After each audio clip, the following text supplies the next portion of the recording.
тойго даярдык жүрүп атат.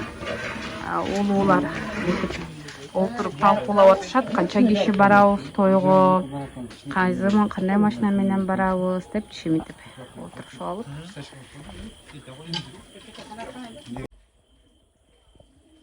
Эртеңки дайындык Ким менен барабыз, канча машина барабыз деппи?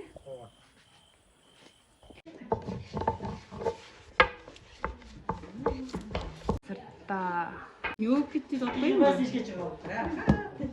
Ошо мөөп атат. Жакта жеңелери отуруп алып, бири борсок чайса, бири аны кезип, бири жайып, борсоктун камын көрүшүдө.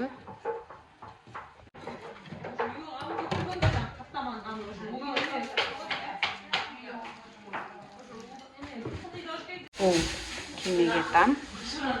Бул жерде Нурлан Бекемет бышырып, тоздарын көрүп, ыраттап атса, эми ар жакта жеңелер бири камыр жайса, экинчиси борсок жазап, жайып, борсоктун камын көрүп атышат. Канакка эт тартканды билеби? Жок. Жок.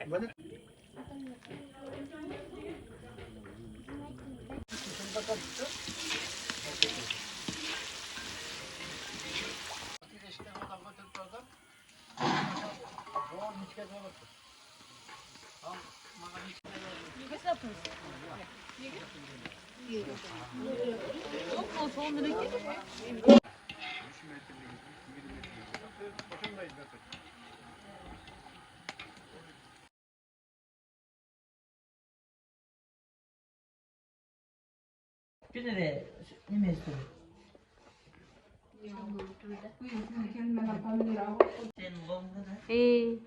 Ана бас деп жака өзүм элек кылып алып келдик да. Канча жыл? Абаса бул жандыктын атын келин жүгүн деп коюшат экен, кыргыздарда.